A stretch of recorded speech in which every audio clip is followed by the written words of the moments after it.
Welcome to மிச்சுட்லா சமையலறைங்க. இன்னைக்கு நம்ம பார்க்க போறது ஒரு சுவையான சிக்கன் பைட்ஸ் ரெசிபி தாங்க. இதை எப்படி செய்யணும் வீடியோக்குள்ள போய் பார்க்கலாம் வாங்க. இன்னும் நீங்க மிச்சுட்லா சமையலறை சேனலை சப்ஸ்கிரைப் பண்ணலையா?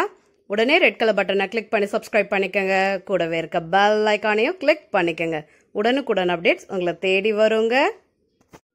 நான் இன்னைக்கு ஒரு 300 கிராம் போன்லெஸ் சிக்கனா எடுத்துக்கிட்டேன். இது கூட 1 டேபிள் ஸ்பூன் இஞ்சி பூண்டு விழுது சேர்த்திருக்கேங்க. 2 டேபிள் ஸ்பூன் கார்ன்ஃப்ளவர் சோள மாவு, அடுத்து 1 டேபிள் ஸ்பூன் மைதா மாவு, 1 டேபிள் ஸ்பூன் அரிசி மாவு, 1 டேபிள் ஸ்பூன் காஷ்மீரி மிளகாய் தூள் நல்ல கலருக்காக சேர்த்திருக்கேன், 3/4 டேபிள் ஸ்பூன் மல்லித்தூள், 1/4 டேபிள் ஸ்பூன் கரம் மசாலா தூள், 1/4 டேபிள் ஸ்பூன் மஞ்சள் தூள், ஒரு அரை லெமனை இதுல பிழிஞ்சு விட்டுக்கு போறேன்.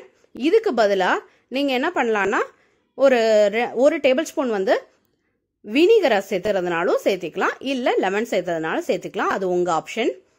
இப்ப ஒரு முட்டையை இதுல உடைச்சு ஊத்திக்க போறேங்க. இப்ப நம்ம எந்த தண்ணியும் சேர்த்த போறது கிடையாது. இந்த முட்டையோட ஈரப்பசையை வச்சே தான் நம்ம பிசைய போறோம். இது நல்லா ஒரு ஃபர்ஸ்ட் பெரட்டி எடுத்துக்கலாம். இந்த காஷ்மீரி மிளகாய் தூள் சேர்த்துறதுனால அளவான காரம் கொடுக்கும், கலரும் நல்லா இருக்கும். அதனாலதான் நான் காஷ்மீரி மிளகாய் தூள் சேர்த்திருக்கேன். அது இல்லாட்டி நார்மல் மிளகாய் தூள் சேர்த்திக்கங்க, ஒன்றும் பிரச்சனை இல்லை. இப்ப இதை நல்லா கையால ஒரு பெரட்டி விட்டுறலாம். பெரட்டி விட்டுட்டு இப்ப இதுக்கு தேவையான உப்பை சேர்த்திக்கலாம். நான் ஒரு அரை டேபிள் ஸ்பூன் தூள் உப்பு சேர்த்திருக்கேங்க. இப்ப இதையும் சேர்த்திட்டு இப்ப நல்லா பெரட்டி விடுங்க. இது நல்லா ஒன்னோட ஒண்ணு இந்த மசாலா பிடிக்கணும். அப்பதான் இந்த சிக்கன் பைட்ஸுக்கு டேஸ்ட் நல்லா இருக்கும். வெளியே கோட்டிங் கரெக்டா வரும், அதுக்காகத்தான். இப்ப இதை நல்லா பெரட்டி விட்டுட்டு இது நம்ம கொஞ்ச நேரம் ஊற வச்சிடணும். ஒரு அரை மணி நேரம் நான் இதை ஊற வச்சிட போறேன். இந்த அளவுக்கு பெரட்டின பிறகு ஒரு அரை மணி நேரம் நம்ம விட்டுறலாம். அதுக்கப்புறம் நம்ம இதை கண்டினியூ பண்ணலாங்க. அது மேரினேட் பண்ண கேப்ல நான் ஒரு மிக்ஸி ஜார்ல இந்த பொரிக்காத கார்ன்ஃபிளேக்ஸை இப்ப பொடிச்சு எடுக்க போறேன். இது ரொம்ப தூளா இருக்கணும் அப்படின்னு அவசியம் இல்லை. கொஞ்சம் கொரகொரப்பா இருந்தா அது ஒரு டேஸ்ட் கொடுக்கும். நான் இப்ப ஒரு பல்ஸ் விட்டுட்டு காமிக்கிறேன். நீங்க ஒரு பல்ஸ் விட்டாலே போதும். இந்த மாதிரி பொடி ஆயிக்கணும். இந்த பாருங்க, பார்ட்டிகல்ஸ் இருக்கும், குட்டி குட்டியா சின்ன சின்ன பார்ட்டிகல்ஸ் இருக்கிற மாதிரி இருக்கும்.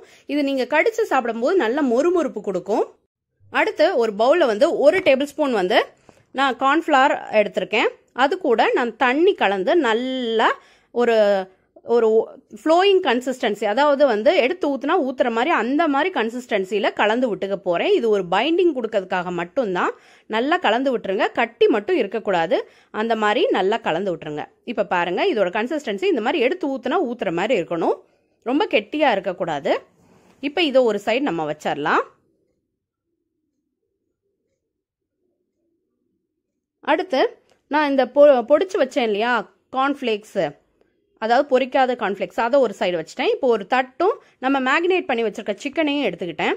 இப்போ என்ன பண்ண போறோம்னா, இந்த சிக்கன்ல இருந்து ஒவ்வொரு பீஸா எடுத்து ஃபர்ஸ்ட் இந்த கார்ன்ஃபிளவர்ல ஒரு டிப் பண்ணிட்டு அதுக்கப்புறம் இந்த கார்ன்ஃபிளேக்ஸ்ல ஒரு பெரட்டி எடுத்து இந்த பிளேட்ல வைக்க போறோம். பாருங்க, நான் செஞ்சு காமிக்கிறேன். இந்த மாதிரி ஒரு பீஸ் எடுத்துக்கோங்க, ஒவ்வொரு பீஸா செய்யுங்க. ஒரு நல்லா பெரட்டி எடுத்துட்டு இந்த கார்ன்ஃபிளேக்ஸ்ல போட்டுட்டு அதுலயும் நல்லா கோட் பண்ணிருங்க. நல்ல ஒரு கோட்டிங் கொடுத்தீங்கன்னா அது ஃபுல்லாவே இந்த கார்ன்ஃபிளவர்ல நம்ம டிப் பண்ணிருக்கிறதுனால நல்லா ஒட்டிக்கும். அதனால இந்த மாதிரி ஃபுல்லா ஓவரா டிப் பண்ணிட்டு பாருங்க, க்ளோஸ் அப்ல காமிக்கிறேன். இந்த மாதிரி ஃபுல்லா கோட் ஆயிருக்கணும். அதுக்கப்புறம் நம்ம பிளேட்டுக்கு வச்சுக்கலாம். இப்ப இதே மாதிரி ஒவ்வொன்றா பண்ணிடலாங்க. இப்ப பாருங்க, எல்லாத்தையுமே அதே மாதிரி கார்ன்ஃபிளேக்ஸ்ல பெரட்டி வச்சுட்டேங்க. இது கொஞ்ச நேரம் ஃப்ரிட்ஜ்ல வச்சோம்னா நல்லா கிறிஸ்பினஸ் கொடுக்கும். நான் ஒரு ½ hour வச்சு எடுத்துட்டு காமிக்கிறேங்க. இப்போ ஒரு கடாயில எண்ணெய் ஊற்றி வச்சுக்கலாம். ஆயில் ஹீட் ஆனதையும் ஒவ்வொரு பீஸா நான் எடுத்து போட்டுக்கிறேன். மொத்தமா போட வேணாம், ஏன்னா எண்ணெய் தெரிச்சிரும். நீங்க ஒவ்வொரு பீஸா சேர்த்திக்கங்க. இப்போ எல்லா பீஸ் சேர்த்தாச்சு. ஒரு நிமிஷம் குக் ஆன பிறகு ஒரு கரண்டியை வச்சு நான் லைட்டா திருப்பி விட்டுக்கிறேங்க. எல்லா சைடுமே கிறிஸ்பியா வெந்து வரணும், ஐ மீன் ஃப்ரை ஆகி வரணும். அப்பதான் நல்லா டேஸ்ட் கொடுக்கும். இப்படி ஒவ்வொன்றா திருப்பி விட்டுருங்க. இந்த கார்ன்ஃபிளேக்ஸ் நல்ல கிறிஸ்பினஸ் கொடுக்கும் வெளியே. இப்போ நான் எல்லாத்தையும் திருப்பி விட்டேன். 1 minute குக் ஆகட்டும். இப்போ குக் ஆயிடுச்சுங்க. நான் இது எல்லாத்தையுமே வடிச்சிட்டு பிளேட்டுக்கு ட்ரான்ஸ்ஃபர் பண்ணிக்க போறேன். நம்மளோட சுவையான சிக்கன் பைட்ஸ் ரெடி. நம்மளோட சுவையான சிக்கன் பைட்ஸ் வந்து ரெடி ஆயிடுச்சுங்க. நான் பிளேட்டுக்கு டிரான்ஸ்ஃபர் பண்ணிட்டேன். இதை ஸ்டார்டரா கூட நீங்க செஞ்சு சாப்பிடலாம், இல்ல நான்வெஜ் எடுக்கும்போது சைடிஷாவும் செய்யலாங்க. பாருங்க, நான் உங்களுக்கு பிரிச்சு காமிக்கிறேன். நல்லா வெளியே கிறிஸ்பியாவும் உள்ள ஜூஸியாவும் கரெக்டான விதத்துல ஃப்ரை ஆகி வந்திருக்குங்க. நான் டேஸ்ட் பண்ணிட்டேன். டேஸ்ட் யம்மியா இருக்குங்க. நீங்களும் இதே மாதிரி ட்ரை பண்ணி பாருங்க. ட்ரை பண்ணி பார்த்துட்டு எப்படி வந்துச்சுங்கிறத மறந்துடாம எனக்கு கமெண்ட் செக்ஷன்ல கமெண்ட் பண்ணுங்க. இந்த வீடியோ உங்களுக்கு பிடிச்சிருந்தா என் வீடியோவை லைக் பண்ணுங்க, ஷேர் பண்ணுங்க, கமெண்ட் பண்ணுங்க. என் சேனலுக்கு நீங்க புதுசா இருந்தா என் சேனலை சப்ஸ்கிரைப் பண்ணிக்கங்க. கூடவே இருக்க பெல் ஐகானை மறந்துடாம கிளிக் பண்ணிக்கங்க. Until I meet, it's signing off from Michitla. Thank you.